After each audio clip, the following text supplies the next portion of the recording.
Welcome back students. In this video, we'll discuss about the different disk scheduling algorithms. The disk scheduling in operating system is responsible for using the hardware efficiently. Hardware efficiently means the different disk drives are to be used efficiently in terms of fast access time and the fast disk bandwidth. At the same time, it has to minimize the seek time.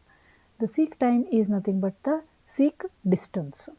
So we have one more term called as a disk bandwidth, which represents the total number of bytes transferred divided by the total time between the first request for the service and the completion of the last transfer. Disk scheduling, there are many sources of disk I/O request.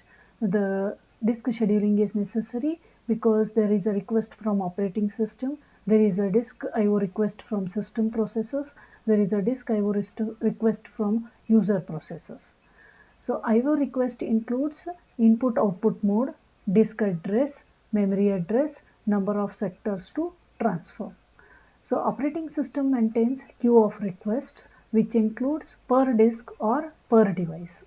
Idle disk can be immediately work onto the I/O request, but the BC disk means work must be added to the queue. So we need the optimization algorithms which will make sense when the queue exists. Note that the driver controllers have the small buffers and they can manage the queue of I/O requests. Several algorithms exist to schedule the servicing of the disk I/O request.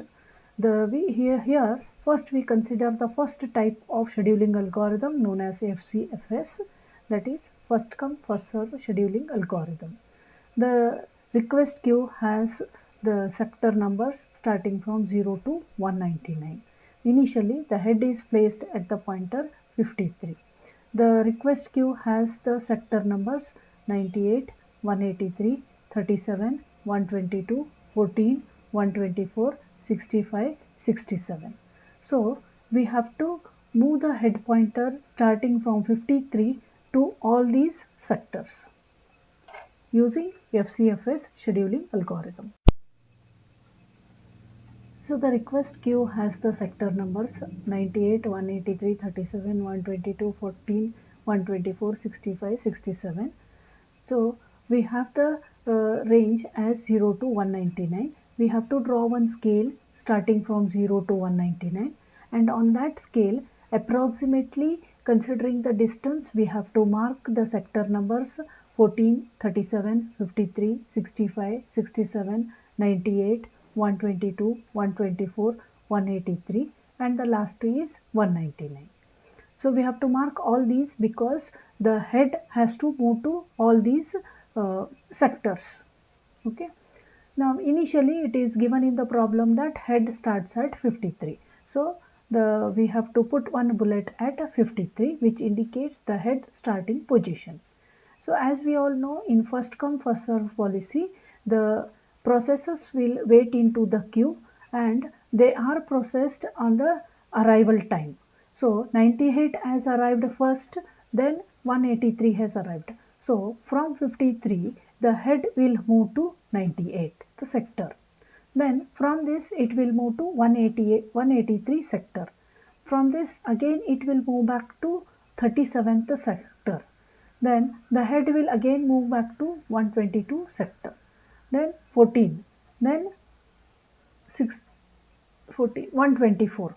Then 65. Then at the end it will move to 67. So this figure shows the movement of the head using FCFS scheduling algorithm. Now we have to find out the total head moment. To find the total head moment, we have to find the difference between the head moments. That is 98 minus 53 plus 183 minus 98 plus 122 minus 37 plus 122 minus 14 plus 124 minus 14 plus 124 minus 65 plus 67 minus 65. So it approximately it comes to 640 cylinders. So the total head moments is 640 cylinders. Now in some examples they have asked average uh, head moment. So that is nothing but the total number of sectors 1, 2, 3, 4, 5, 6, 7, 8. So 640 divided by 8, which comes to 80 cylinders. So average head moment is the 80 cylinders, which is represented as total head moment divided by the total number of sectors given in the reticule. So 640 divided by 8 equal to 80 cylinders. So this shows how FCFS algorithm can be used for disk scheduling. So thank you students. In my next video, we'll see about the remaining examples.